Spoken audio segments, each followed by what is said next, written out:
I'm Guy Cater. Welcome to the show.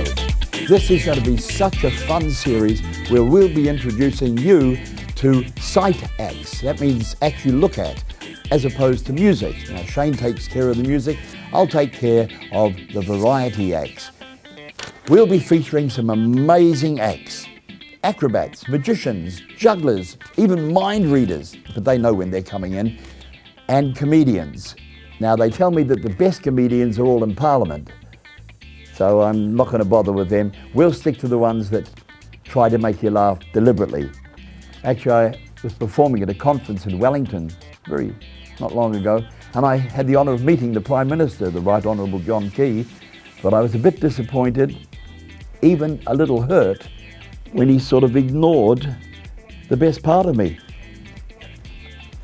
Enough of that, let's start the show. Our first guest is coming up. He's known as the One and Many because of his remarkable ability to impersonate so many politicians, personalities and celebrities. He is New Zealand's master of mimicry, Colin Paris. Also on the show tonight, we have a wonderful performance from two very talented people. That's Dave Sheridan and Anita Scarlett. You'll enjoy them. Right now, let's start the show. It's time to meet our first guest. He's known as the One and Many because of his remarkable ability to impersonate so many people. He is New Zealand's master of mimicry. He is impressionist Colin Paris. Thank you for being here. Great to be here. Now, you're an impressionist. Yep. What time, when was it in your life you discovered that you could do that sort of thing? Goes back to grammar school days and primary school when I was doing school plays. And then I used to watch, in those days, it was the old television. I hope this isn't colour, by the way, I got a new shirt. I realised it. I used to watch black and white television, right? And I have a mirror next to it, and I started watching the old programs of Steptoe and Son and whatnot. And they had the reel-to-reel recorder to get the voice. So I would have been about 20, 21 sort of thing. And it sort of, I think it developed from when I was doing school plays, being up on stage, you know. Well, you're an impressionist, but you began your career as a drummer. Well, I impersonated a drummer. That wasn't very good. Well, how could you make the transition from being a percussionist to an impressionist? That's a good question. I'll try to give you a good answer for that. Used to work, there was three Maori guys, so I became an albino Maori basically. I mean that nicely because they would just swap instruments around, so I got behind the drum kit. I just mucked around a lot. But it was at a restaurant where it was more family orientated, so you didn't have your highbrow musicians. And then on Sunday nights I'd get out there and start, it was kids there, we'd get lolly scrambles, and I'd get out there and start doing a few impressions. So it's sort of, and we used to back different artists too, come to think of it, so I would learn a bit of the trade, you know, watching these artists. But as for a drummer, I can remember, I think we had Shane there once and he gave the big boom and my drum beat was one behind every time, so I didn't last long. Well, maybe you made the right choice. Yes, I think so. 75, Yep. Opportunity Knocks, big program in New Zealand. Yeah. You went on that. Yeah, I got to the finals and had a couple of shows from that with Ray Columbus, because he was the host, I think it was. But that was excellent. Yeah, it was a great experience because television did give you a bit of fame, shall we say, and it sort of led to more cabaret work. So yeah, it was cool. Yeah, 75. Thanks, Guy. That's 41 years ago. Look, I'm always impressed, not only at your remarkable ability to take people's voices, but sometimes your face can change. Now, I've noticed it with Corporal Jones. Let's see it now. Okay, well, two things. A lot of impressionists will use props, which I normally do, but I always think the voice is important. But when I go like that, they don't like it up into. But if I have glasses and hats, it does embellish it, but I still think it's taken me years to realise this, Guy. Your voice has got to be as close as you can get it for the impression, you know. So, yes. Yeah. Well, you went to Australia after several Opportunity times. Knocks. Yeah.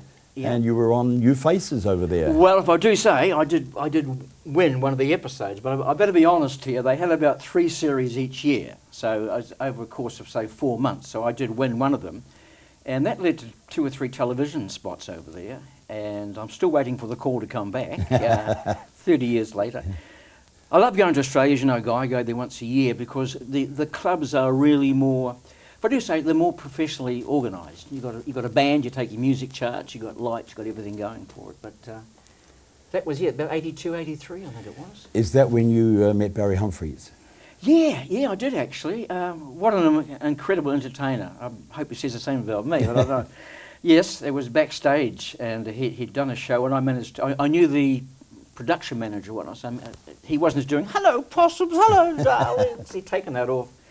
I remember going in the theatre, and the roof was about 30 metres high, and there was a phone about 10 metres up. And of course it starts ringing and nobody can answer it. Somebody comes out with a ladder, answers, and it's the wrong number. That goes back, yeah. You enjoyed that? Oh, yeah. Yes. Yeah, good fun. Back here in New Zealand, your Rob Muldoon impression was magnificent, and that led to work at Radio Hauraki. Tell us about that. Okay, yes it did. Well, that was late 70s to early 80s, and I still bring them back depending on the shows, and I often say, what would be the first thing that Sir Rob said when he got to heaven? He'd say, "Right, who used to be in charge here? From now on, all miracles will be an act of Rob." Love it. I met him. Can I tell you this? I met him at a convention, and I knew he was in the audience. So a good mate of mine wrote this line. So you imagine, say you're Sir Rob, and I'm looking at you from a distance, and I said, "My gosh, he's a great impressionist over there. I haven't heard the voice, but the face is spot on." I met him, and I was shaking like mad, man. But how did he react? He was good. He was good. He said he liked being lampooned. He said, once you stop being lampooned, you become like not so much like a Governor General, but it means that no one really cares what you do. You haven't got the same gravitas as being a Prime Minister.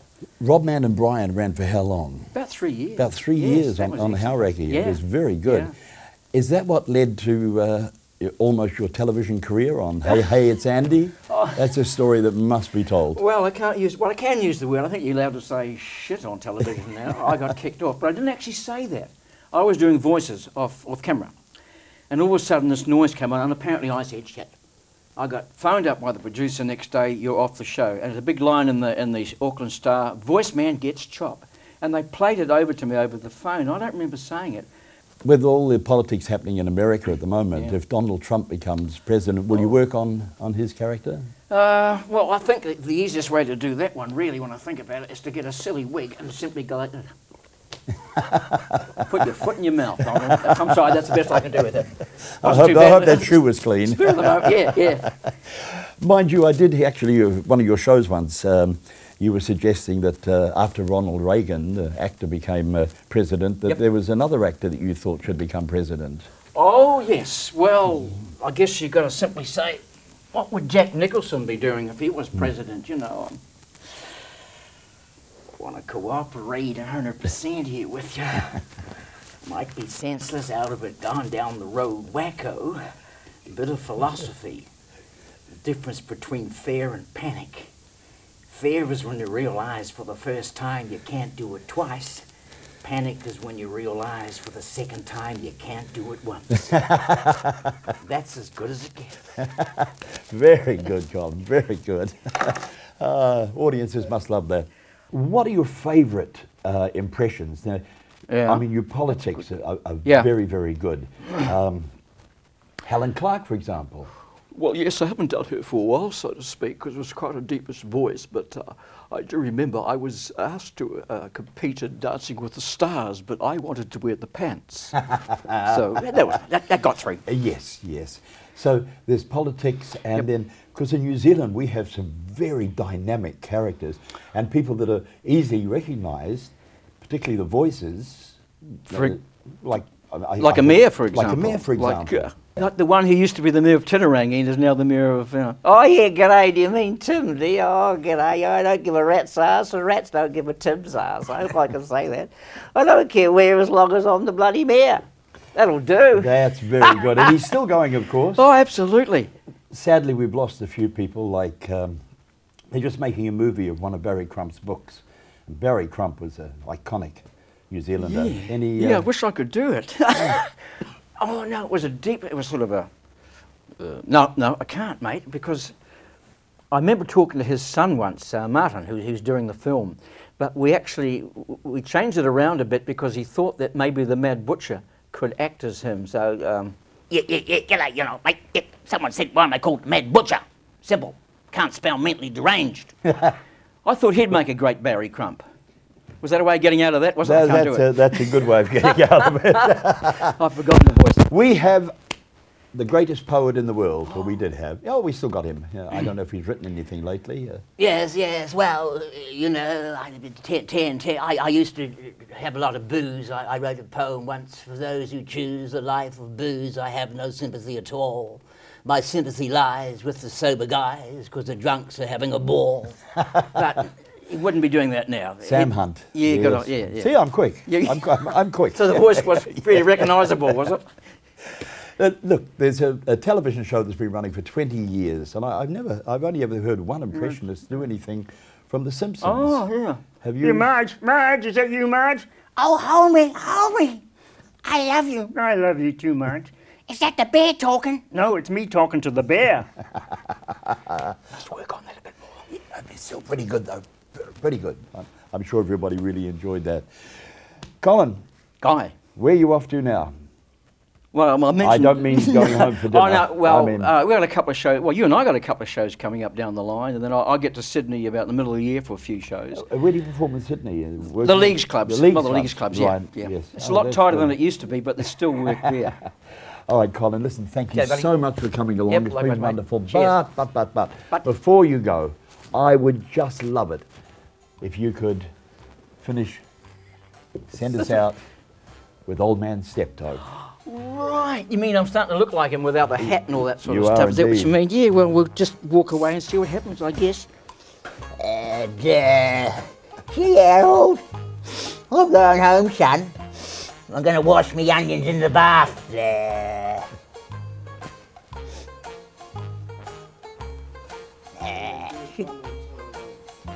Thank you, Colin. Coming up next on The Guy Cater Show, we have a sneak preview of our next couple in action. Anita is the beauty, and Dave is the beast. But together, they create magic with their music and their mask. Anita, you look fabulous. Dave, you were awesome. But Thank you very much. Thank you, that's- darling. I'm glad you're speaking, because I wondered, how do I interview a mime? Whatever.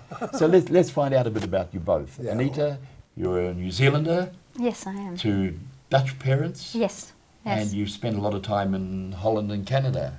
Yes, I studied in Canada, New Zealand, Canada, and the Netherlands. And you played the viola, which is a little bit different than the violin. The violin's smaller, isn't it? It's slightly smaller, and it also sounds higher. So the bottom string that we have 4 strings, like the violin, and the lowest string is the C string, which the violin does not have. And then the violin has an E string as their highest string, which we don't have. Oh. And the top string is a G string Yeah, it's a G that string. I really like. Sorry, my darling. Well, I know nothing about violas or violins, but I do know what I like. We have a wonderful performance from 2 very talented people. That's David Sheridan and Anita Scarlett. I can't wait. You'll enjoy them.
and that was a great act. What are you going to do with it?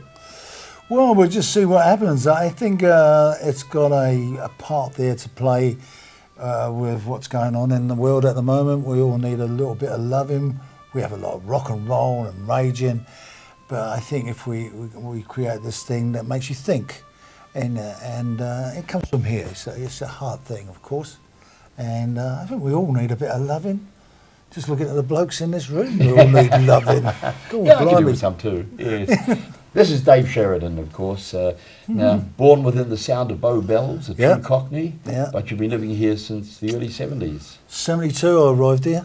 Yeah, Wow. yeah. So Most of you geezers.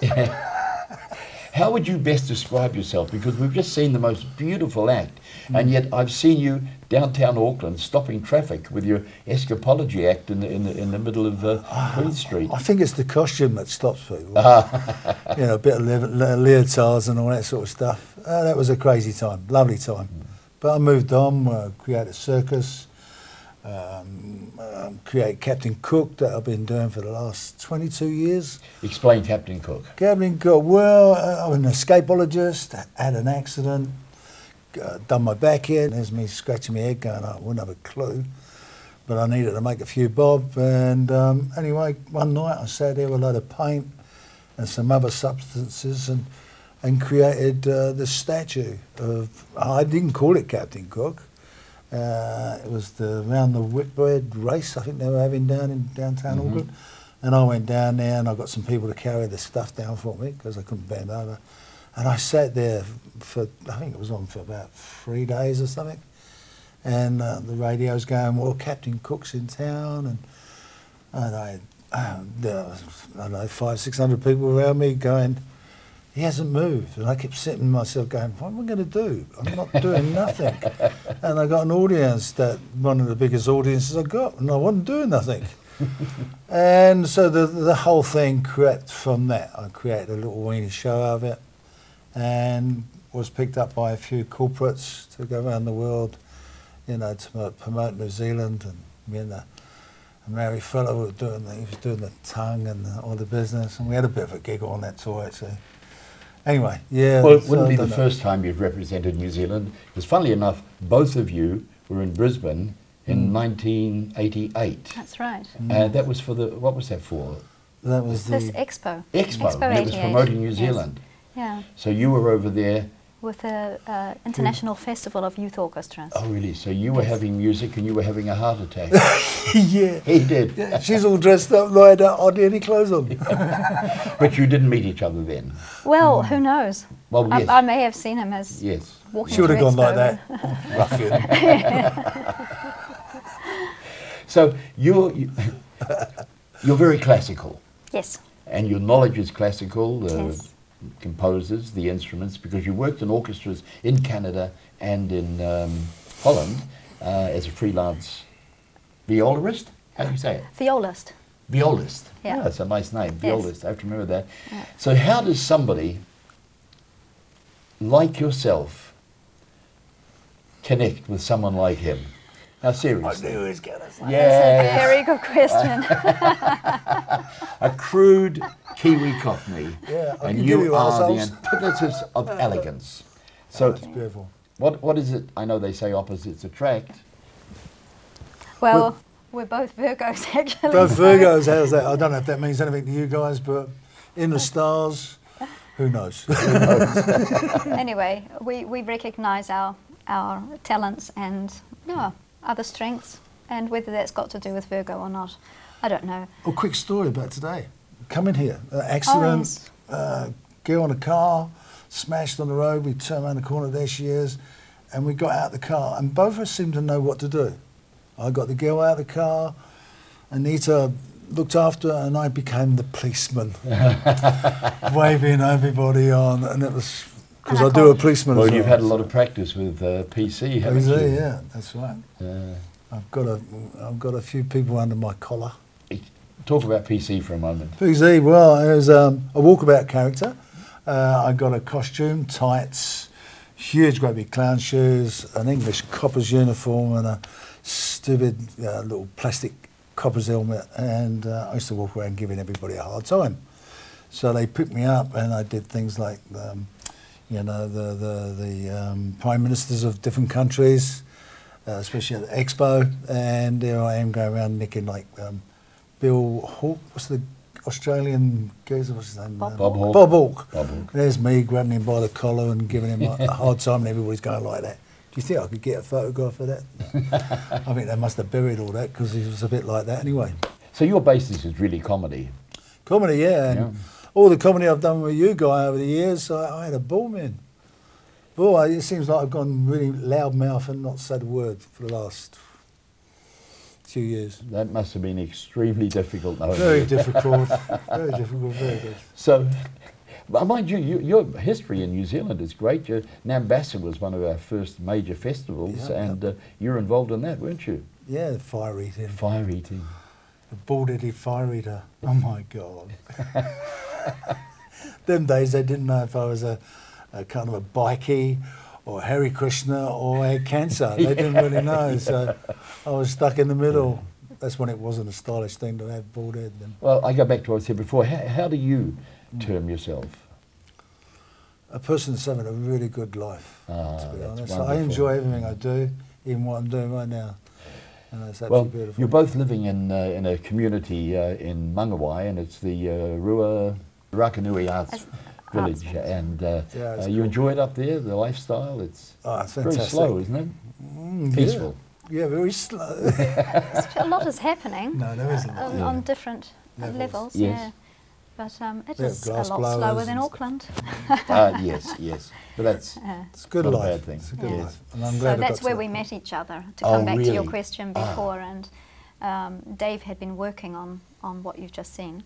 And he said, there's one ingredient that's missing. And I can't get it together until I've got that. And then he heard me playing a piece from the Bach suites, cello suites. That and- put a tear in my eye. Oh Yeah. my God. nothing wrong with that. Oh no, it's Nothing wrong with gorgeous, that. mate. After rock and roll. So you'll be doing more work together? Because there's obviously a chemistry between you. It's really lovely. There is, yeah. That's important. Right, as long as it's not pee. No, I was only joking, darling. Just chemistry. Guess chemistry, No, yeah. nothing else involved there. Your Sorry your about that. stand-up comedy, you gave that up for a while. Are you going to come back to it? I'd love to. I'd love to get the opportunity. I'd like to work with you guys again because we had some great times. Colin, you, me. Yeah, it was great. Great fun. Yeah, I think I will come back to it. I've got a couple of new pieces. I've had a bad knee, so I've got a lot of comedy about that. Got leakage, a lot of comedy about that. You know, it goes on. Yeah, it does. You know, I think as you get older, there's more joke coming out, you know? Or the joke becomes real. I don't know. And you, Anita? She's got to put up with me. She's got to put up with you, I know. Are you looking to join in any more orchestras? Do you still want to play? At the moment, I'm not quite sure. I'm just playing it by ear. I had an injury in Holland, a frozen shoulder, so I haven't been playing for a while. So I'm coming back into it again. Well, you seem very good tonight. Okay, thank you. Yeah, it's lovely. So who knows where it'll lead? Yes. Yeah. Well, listen, it has been so good Thank you, brother. talking to both of you. Yeah. Dave, And all the other brothers out there. thank you so much. Anita, Thank you very much, guys. it's been lovely having you here. Thank you very much. Thank you both very of much, you. guys.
That's our show for the night.